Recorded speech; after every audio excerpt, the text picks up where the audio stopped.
O evento descrito em Êxodo 4:24 é um dos eventos mais misteriosos e intrigantes do Velho Testamento. Nessa passagem, há uma referência a Deus prestes a matar Moisés, logo após tê-lo comissionado para liderar os israelitas para fora do Egito. Embora esse evento possa parecer contra a nossa lógica moderna, é importante analisar o contexto e os possíveis significados desse incidente. Se inscreva em nosso canal e comente de onde você nos assiste. No Antigo Testamento, Moisés é reconhecido como uma figura de extrema importância, escolhida por Deus para salvar o povo de Israel. Por outro lado, Abraão, conhecido como o pai dos fiéis, recebeu a aliança incondicional e graciosa de Deus. No caso de Moisés, Deus especificamente o escolheu para liderar os israelitas da escravidão no Egito até a Terra Prometida, onde encontrariam a salvação. Moisés também é conhecido como um mediador da antiga aliança e é frequentemente referido como aquele que entregou a lei aos israelitas. Além disso, ele é o principal autor do Pentateuco, os 5 primeiros livros da Bíblia, que são fundamentais para toda a narrativa bíblica. Moisés, uma figura importante do Antigo Testamento, desempenha um papel significativo como um tipo e sombra de Jesus no Novo Testamento. Sua vida e experiências têm um valor profundo para a compreensão da história bíblica. Encontramos as primeiras menções de Moisés nos primeiros capítulos do livro de Êxodo. Apesar de ter nascido como um escravo hebreu, ele foi adotado pela família real egípcia.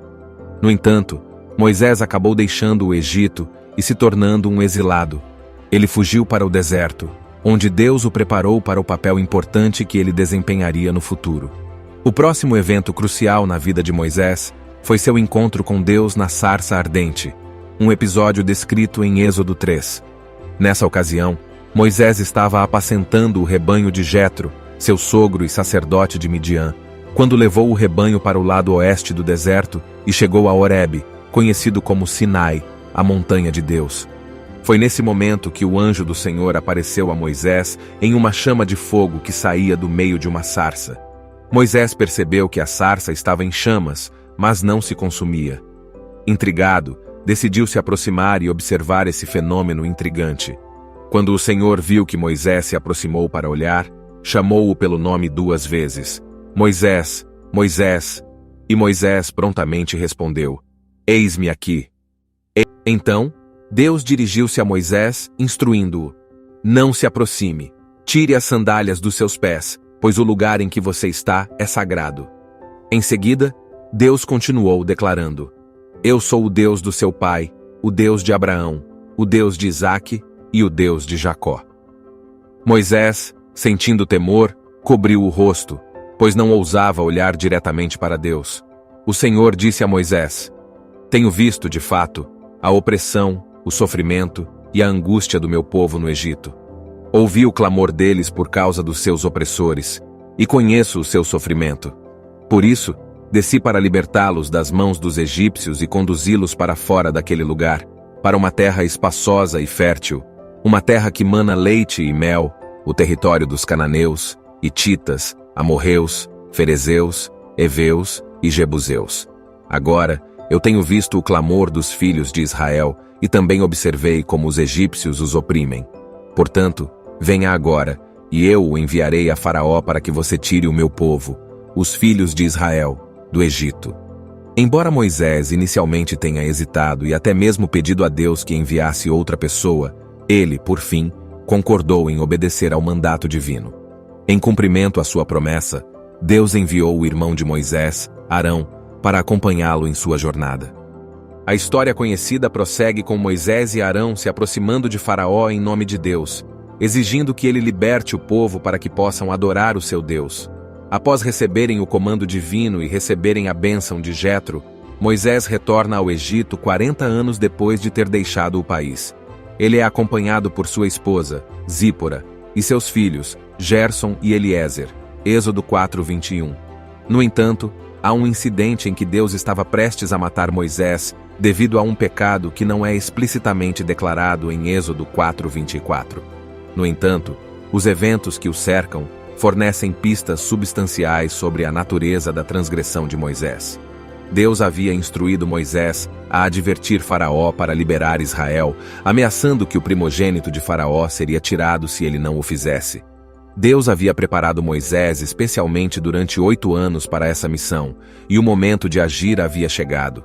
Nesse contexto, ocorre o episódio em que Deus estava prestes a matar Moisés devido ao pecado. No caminho de volta para o Egito, o Senhor encontra Moisés e tenta matá-lo, deixando-o gravemente doente, porque Moisés não havia circuncidado um de seus filhos. Então, Zípora, sua esposa, toma uma pedra afiada, realiza a circuncisão no filho e joga a pele do prepúcio aos pés de Moisés, dizendo: "Você é, de fato, um marido de sangue para mim." Após esse ato, Deus deixa Moisés em paz para se recuperar. Naquele momento, Zípora se dirigiu a Moisés dizendo: "Você se tornou um marido de sangue por causa da circuncisão." O pecado de Moisés não é explicitamente declarado em Êxodo 4:24, mas os eventos que o cercam fornecem pistas significativas sobre a natureza da sua transgressão. Moisés tinha a responsabilidade de liderar o seu povo para fora do Egito e ser um exemplo não apenas para a casa de Faraó e a nação egípcia, mas também para todas as nações que ouviriam sobre o que estava prestes a acontecer. Lemos que o Senhor encontrou Moisés e tentou matá-lo. Esse é um momento misterioso, mas parece que Deus está confrontando Moisés da forma mais intensa possível devido à falha de Moisés em circuncidar seu filho. Deus exige que essa situação seja corrigida antes que Moisés entre no Egito e comece a cumprir o chamado divino. Com frequência, há um ponto de confronto na vida dos líderes, onde Deus exige que eles abandonem qualquer área de compromisso e não permite que avancem até que isso seja feito. Segundo um comentarista bíblico popular, é amplamente aceito que, por algum motivo não mencionado, Moisés deixou de cumprir a instrução divina relacionada à circuncisão. A obediência total era essencial nesse contexto. No entanto, a narrativa prossegue, e lemos as palavras de Zípora: "De fato, você é para mim um marido de sangue." É possível que Zípora tenha se oposto ao ritual da circuncisão. Por não ser israelita, é plausível que ela tenha considerado tal prática como um costume bárbaro. É possível que Deus tenha responsabilizado Moisés por não cumprir o que era correto, mesmo que sua esposa não concordasse, e tenha permitido que Moisés ficasse incapacitado para que Zípora tivesse que realizar a circuncisão. Alguns questionam por que a esposa de Moisés parece tão amarga nesse momento. Talvez seja porque ela tenha reconhecido pela primeira vez a gravidade das ações de seu marido e a importância de toda a família seguir o caminho do Senhor. Antes de liderar o povo hebreu espiritualmente, a vida pessoal de Moisés precisava estar em ordem. Parece que Moisés negligenciou a realização do ritual sagrado da circuncisão, que simbolizava a poderosa aliança com o seu povo escolhido. Essa negligência pode ter sido influenciada pela pressão de sua tribo adotiva midianita. Também é possível que Moisés tenha sido persuadido por Zípora a não circuncidar seu filho, pois ela considerava essa prática estranha. Esse exemplo ilustraria os momentos de impulsividade de Moisés. Independentemente do motivo, o pecado não resolvido de Moisés o tornou inadequado para exercer o papel de líder espiritual, e essa questão precisava ser resolvida antes que ele pudesse cumprir sua missão de forma eficaz. A narrativa nos mostra que assim que Zípora realizou a circuncisão, o Senhor o deixou em paz. Embora essa história seja complexa e de compreensão desafiadora devido à brevidade do relato e à redação incomum do versículo 24, que menciona que o Senhor tentou matar Moisés, devemos considerar que o ato de Deus tirar a vida de alguém não é incomum em outros contextos bíblicos. Ao longo da Bíblia, encontramos exemplos em que Deus executa juízo e justiça contra os ímpios. No dilúvio, Deus destruiu os perversos devido às suas ações violentas e ímpias. Ele também puniu Er e Onã, filhos de Judá, por sua rebelião aberta. Gênesis 38:7. No decorrer da vida de Moisés, Deus estabeleceria leis que incluíam a pena de morte para aqueles que fossem culpados de desobedecer a certos mandamentos. Em diversos casos, incluindo o episódio em Êxodo 4, vemos que Deus tomou a vida de uma ou mais pessoas, ainda que indiretamente. Podemos ter certeza de que Moisés foi afligido porque era culpado de algum pecado, uma vez que a desobediência é a única ação que Deus pune com a morte. Portanto, a vida pessoal de Moisés precisava estar em ordem antes que ele pudesse liderar espiritualmente o povo hebreu. Parece que Moisés havia negligenciado a realização do ritual sagrado da circuncisão, que simbolizava a aliança entre o Todo-Poderoso e seu povo escolhido. Embora os detalhes dessa história misteriosa estejam ausentes, a mensagem subjacente é clara. A desobediência, seja por omissão ou ação, resulta em punição, inclusive na morte. A chave para entender esse trecho é perceber que Moisés não havia sido devidamente circuncidado. Criado no Egito, Moisés e os demais israelitas não foram totalmente submetidos à remoção do prepúcio masculino. Sua criação na casa real egípcia não permitiu que isso acontecesse. Posteriormente, durante o tempo de Josué, os israelitas passaram por uma segunda circuncisão, na qual o prepúcio era removido completamente. Naqueles tempos, o Senhor falou a Josué dizendo: faça facas de pedra e realize a circuncisão na nova geração dos filhos de Israel, como foi feito anteriormente. Com isso, Josué confeccionou facas de pedra e circuncidou os filhos de Israel em Gibeá Arilote.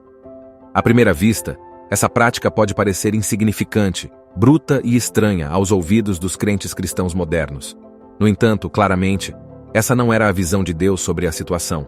Para compreendermos, é importante destacar que os israelitas poderiam receber a libertação sem passar pela circuncisão. Contudo, o líder do Êxodo precisava cumprir um padrão mais elevado. Moisés estava prestes a embarcar na Operação Êxodo sem o sinal da aliança abraâmica em si ou em seu filho Gerson. Quando Deus veio buscar sua vida, Zípora, sua esposa midianita, interveio para salvá-lo.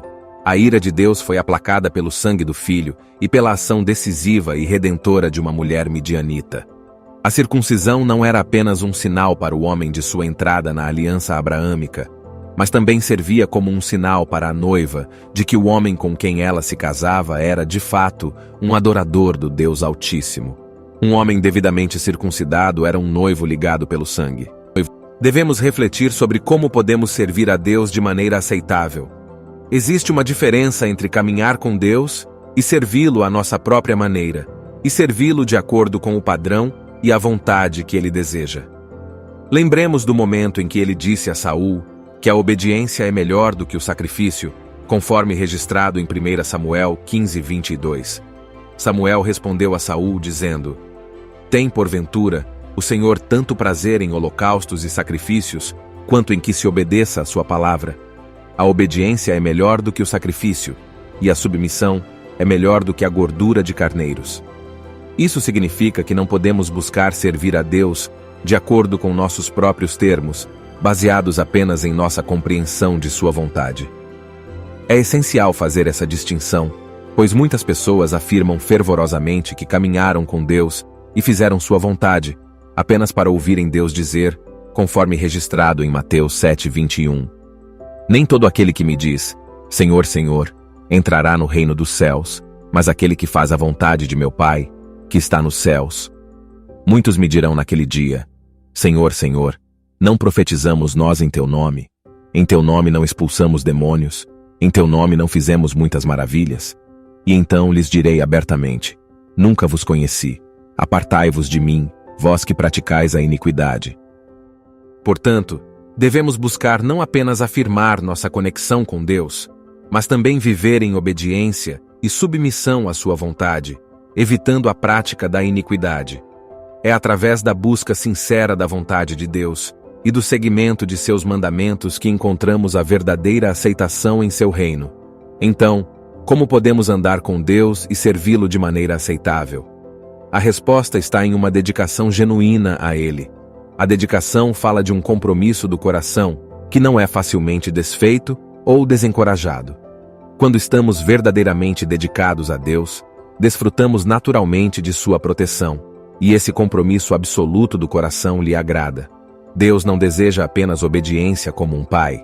Ele também deseja alegria em nosso serviço, que se manifesta através de diligência e consistência em cada tarefa que Ele nos confia. Romanos 12:11 fala sobre nunca ficarmos para trás na diligência, sendo fervorosos no espírito e servindo ao Senhor com entusiasmo. Deus se alegra quando damos o nosso melhor em cumprir as instruções que Ele coloca em nossos corações em diferentes momentos. A dedicação a Deus requer um certo nível de sacrifício. Isso ocorre porque, às vezes, a obediência pode ser inconveniente para a nossa natureza carnal, embora seja necessária para recebermos as bênçãos de Deus no futuro. O Salmo 55 diz: "Reúne para mim os meus santos, os que celebram comigo a minha aliança por meio de sacrifícios." O sacrifício frequentemente envolve investir nosso tempo, habilidades, energia e recursos para promover o avanço do reino de Deus na terra. Daniel vem à mente quando falamos desse tipo de sacrifício. Ele renunciou aos seus confortos como um dos principais conselheiros do rei e arriscou sua vida apenas para permanecer dedicado a Deus em oração. Abraão também conhecia o que significava servir a Deus de maneira sacrificial. Existe uma conexão estreita entre o nosso amor e onde estão os nossos tesouros. É por isso que servir a Deus muitas vezes se estende além das nossas atitudes para abranger nossos bens materiais. Chegamos ao final do nosso vídeo. Se inscreva em nosso canal e comente o que achou do vídeo. Que Deus te abençoe.